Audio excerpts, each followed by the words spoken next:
Good day to you, ladies and gentlemen, and welcome to SCTA Basics 101. In this little video, we will try to explain most of the notable changes and differences in the mod compared to the original Forge Alliance factions. And yes, I might have called it a little video, but believe me, there is a lot to go over. As such, you better grab something to eat, as it's gonna be a long one. Also, seeing how you are here, I think it's safe to assume that you already have the mod installed. Though, if that's not the case, then go and check out the links in the description, as they will contain small guide on how to get the mod installed and running in your own FAF client. Anyway, that's enough of blabbering. Let's just go and start discussing the mod and its quirks. For starters, we will start by taking a look at the economy and base building differences between the mod and the base game. The first big difference is gonna be the volatility of all the units and buildings belonging to the core and arm factions. Unlike the vanilla factions, each and every building of the faction is gonna explode and deal considerable damage to all of the units and buildings in its vicinity. It also plays into the fact that core and arm cannot make use of the adjacency bonuses that subcom factions can profit from. As such, there is really no incentive to build small compact bases like you would do with Cybran or UEF. Instead, you will want to go and spread out your bases as much as you can. This will also prevent your units from having pathfinding problems like you would expect with compact subcom bases. Another important difference is that lower tier TA power generators are way more efficient than subcom counterparts at tier 1 stage. Especially the wind and tidal ones, as they're above and beyond anything that vanilla factions can build.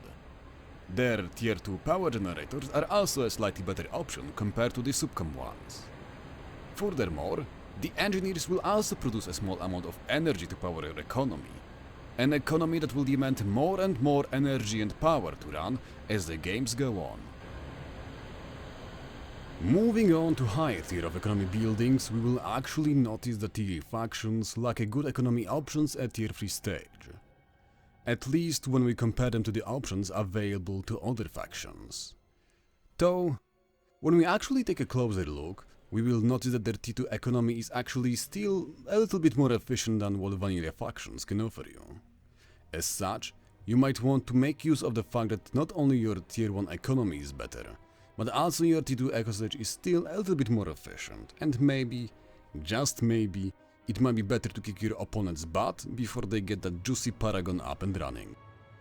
That being said, you might be wondering, what if I wanted to scale up and get some of my own juicy game enders running?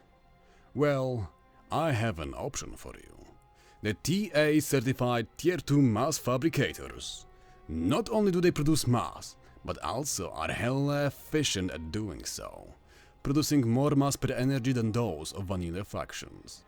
The only problem might be the amount of space needed, but considering you are already supposed to be building big and wide bases, there should be no problem to squeeze in a few more of these bad boys. But what about the tier 3 mass fab? Well, honestly speaking, it's nowhere as good, so you might as well just focus on the tier 2 mass fabs.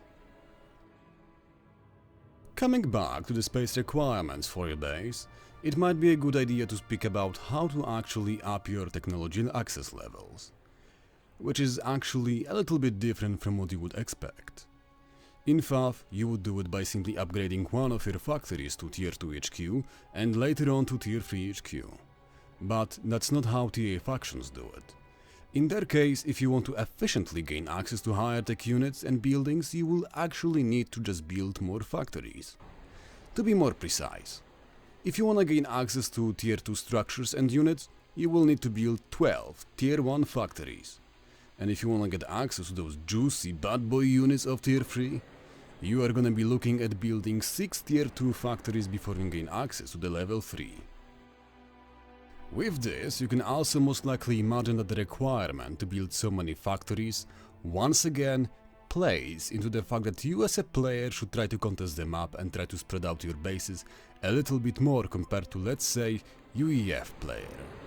It might also be worth noting that due to not having to build costly tier 2 HQ, your tier 1 factories will cost a little bit more compared to the vanilla factions. Another thing to pay attention to would be the fact that while you can still upgrade your tier 1 factories to tier 2, it's still more efficient to simply build 12 tier 1 factories and then make brand new tier 2 factories instead of upgrading the tier 1s. Surprisingly, this is not where the differences end. What's even more surprising is that while tier 1 factories cost way more than their vanilla counterparts, the tier 2 and tier 3 factories are actually rather cheap, costing just a little bit more than standard support factories, while being still considerably cheaper than HQs.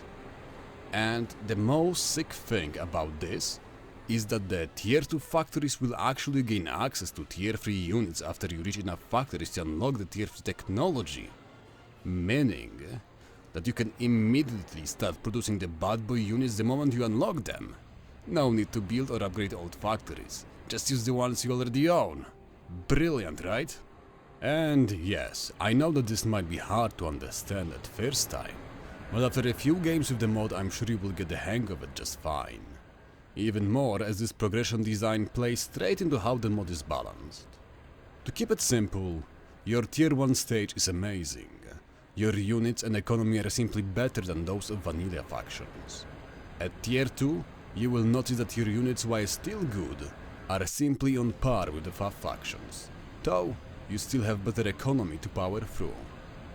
The tier 3 stage is the one where you will finally feel the discrepancy between TA and subcom factions.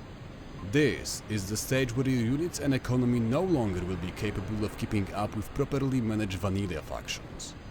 As such, I would advise you to try your best to gain as much advantage as you can before you and your opponent reach the tier 3 stage, as this is the stage when TA factions start to fall off hard, both in unit efficiency and your high-end eco options like tier 3 mass fabs or even tier 3 power generators, which to put it simply are worse than those of fab factions.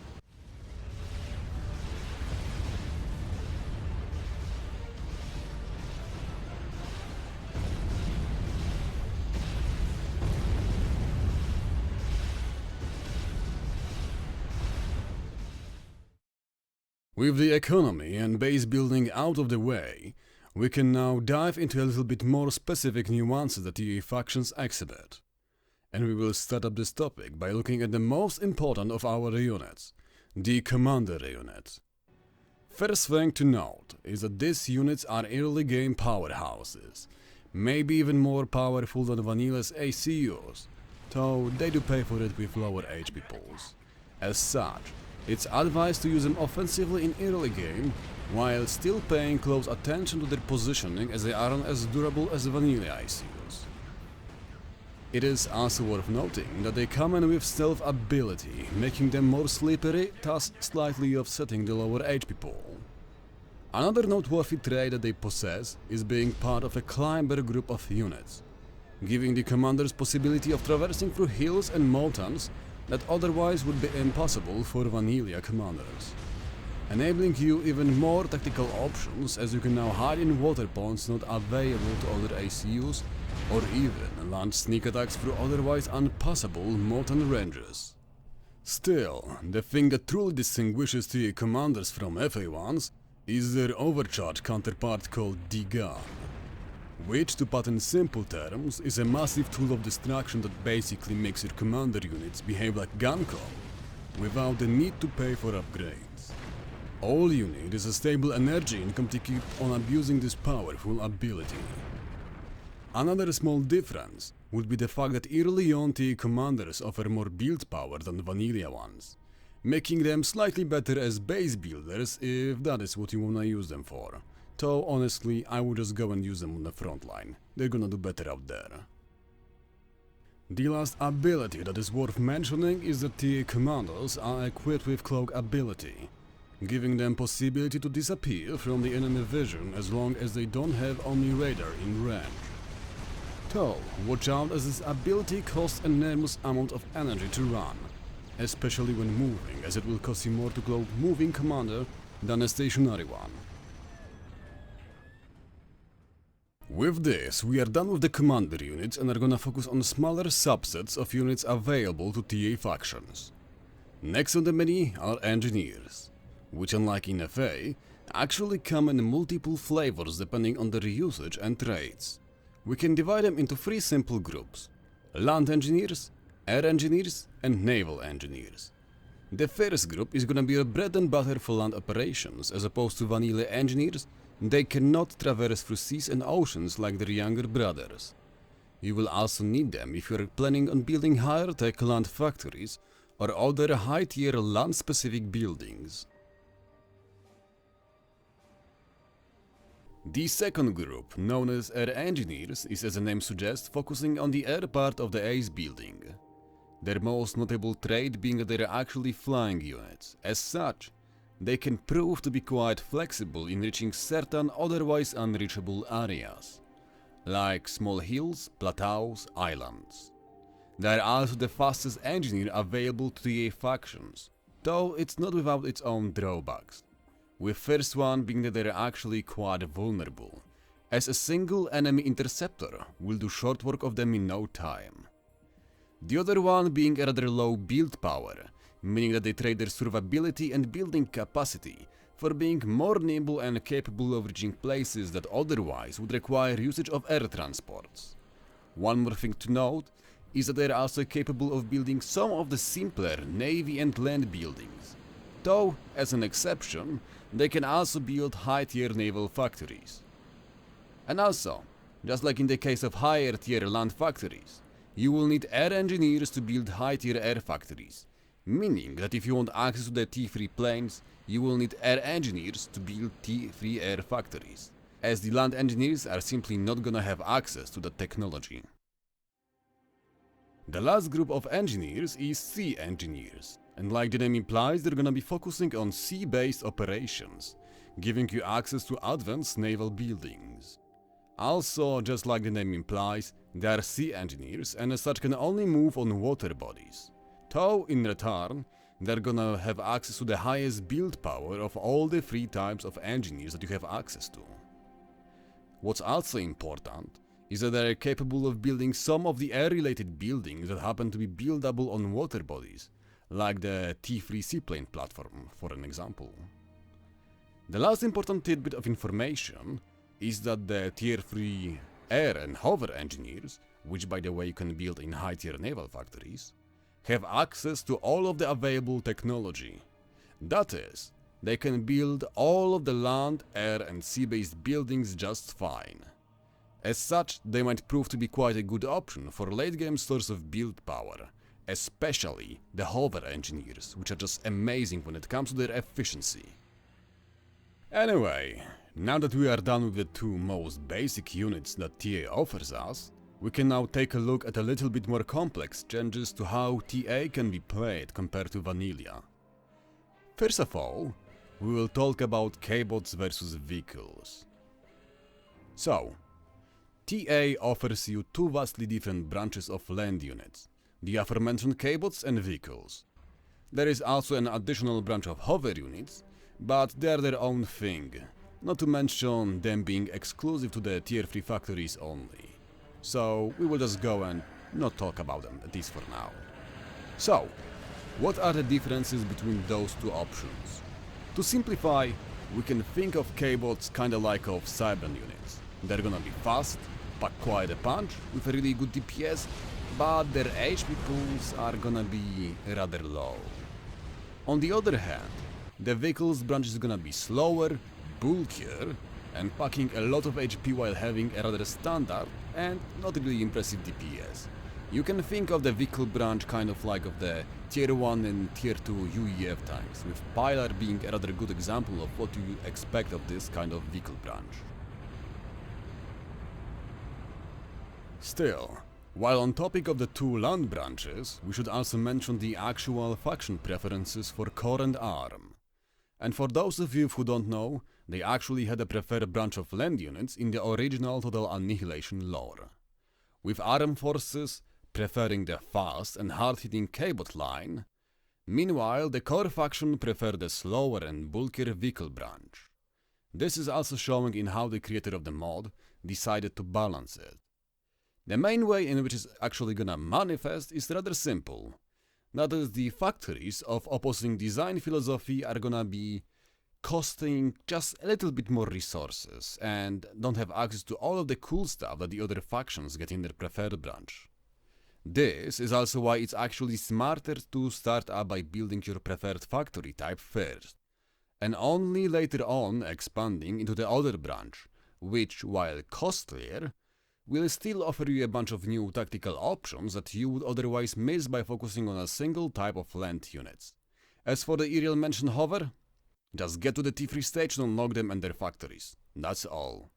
There really ain't any hidden perks when it comes to this type of units, so unlock tier 3 and you have your hover units. Simple as that. Next up, we will take a look at the climber category of units. Honestly, it's pretty self-explanatory. Climber units are units that are capable of scaling otherwise impossible terrain, be it a mountain range or just a ledge over the sea. It might be but a few units, but knowing about their abilities might prove to be just that one thing you needed to win the game. After all, you wanna attack where your opponent doesn't expect you to. And nothing more surprising than the land army emerging from the sea right next to your own mexes. Also, considering I said that they can emerge from the sea, it's safe to assume that they are also amphibious, so go and be creative in their usage.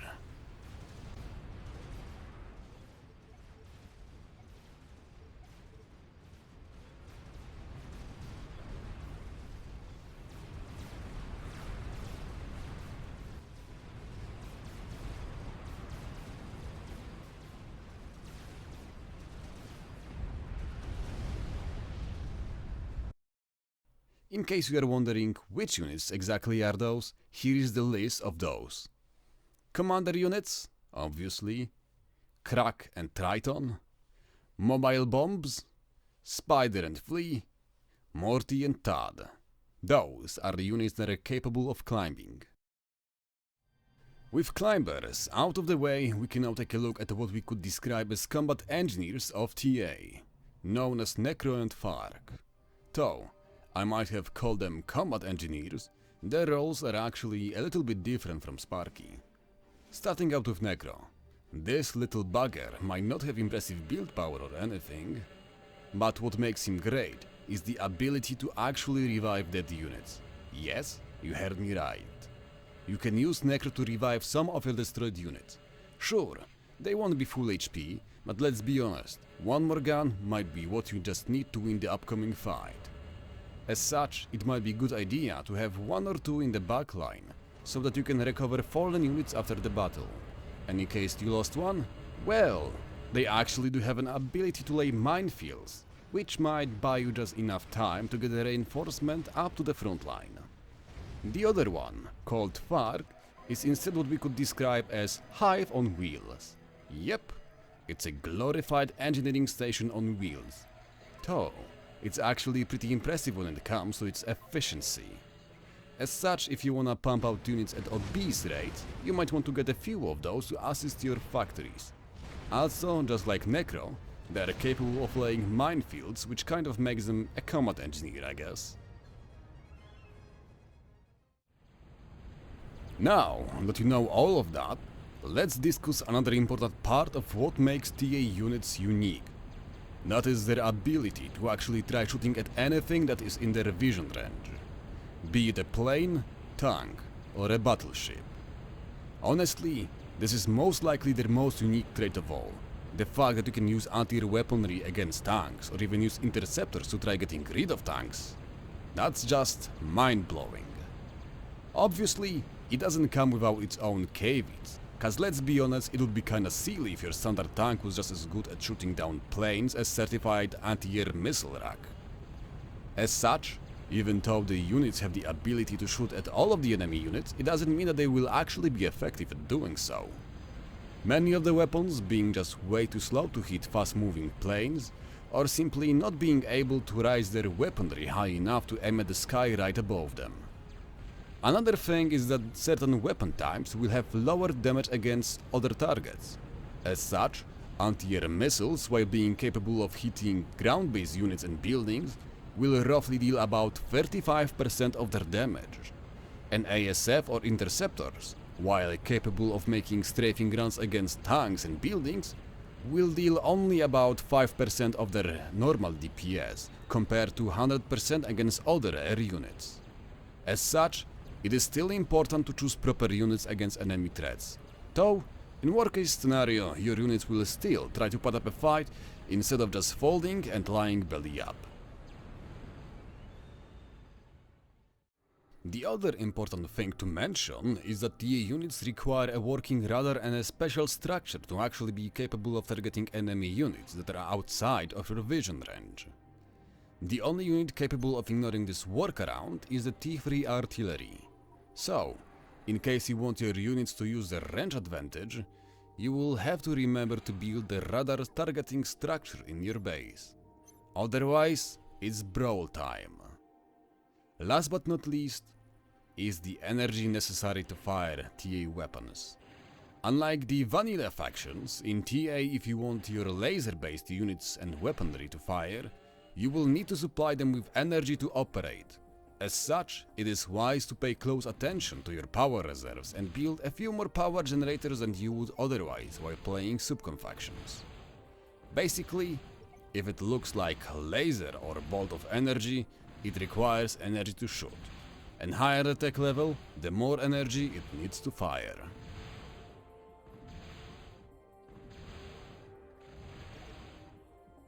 Honestly, there's way more to talk about than I thought there would be. Kind of amazed how much stuff have been crammed into this little mod alone, but I'm digressing, so let's just move on to the next topic, that is strategic and tactical missiles.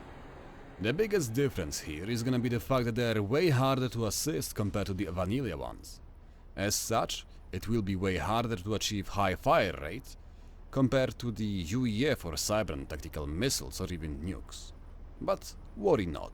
As a compensation, these weapons are way harder to defend against when compared with, say, Cybran ones. You also get one more option in your nuclear arsenal if you fancy so. Still, your big nuke is not only more powerful than the standard one, but also takes 2 SMG shots to actually go down, essentially making it a small, slower firing YOLO nose. As a bonus to that, you will receive a tactical nuke, which while not as powerful, is still quite a threat to your opponents, even more considering that it's actually a rather rapid firing one. Its caveat is the fact that it can actually be defended against not only by SMD, but also by a bunch of TMDs, essentially placing it somewhere between the real nuke and the Billy nuke available to the UEF commander.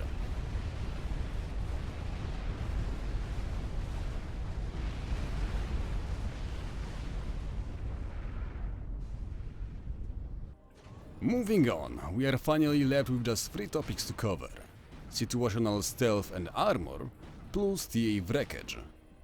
The first two are, like the name implies, situational abilities that make some of your buildings and units even more cool than they already were. When it comes to the stealth, it's, as the name implies, stealth, but one that only works under certain conditions.